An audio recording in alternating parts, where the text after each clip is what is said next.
So I was lucky enough to ride a Yamaha Tenere on this trip, and this is one of the heavier bikes that was on the trip. It's a twin-cylinder 1200cc motorcycle, and I was not sure how it would do in the backcountry, but that's part of why I wanted to take it out here, is because we sell a lot of aftermarket parts for this bike. We deal with customers, and I wanted to be able to tell them whether it's appropriate or not, and sort of what it was like to ride the bike on the trip. And I have to say I was pleasantly surprised.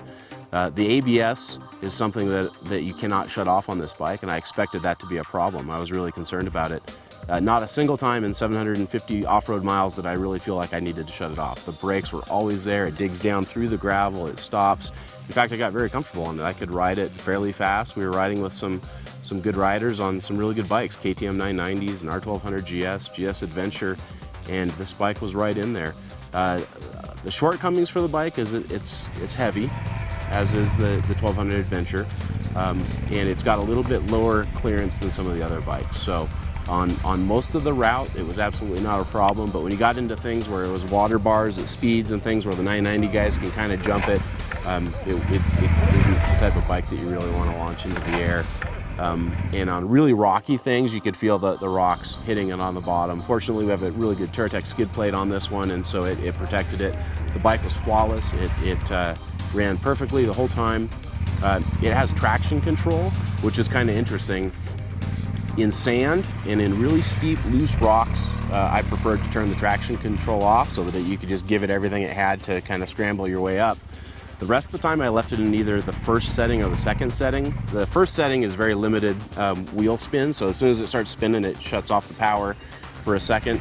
And on the second setting, it lets you spin the tire just a little bit. Those two settings I felt were really great for a BDR, because there's a lot of climbing and corners on gravel, and you're able to just give it as much throttle as you need, and it kind of meters out the power to keep that back end behind you. A couple of times I switched it off, and you can get the back end, you can lose the back end just like you can on a 990 or any other bike that doesn't have traction control. So I kind of like the insurance policy of having that on there. You could really ride aggressively without having to worry about losing your back end, and so I was pleasantly surprised.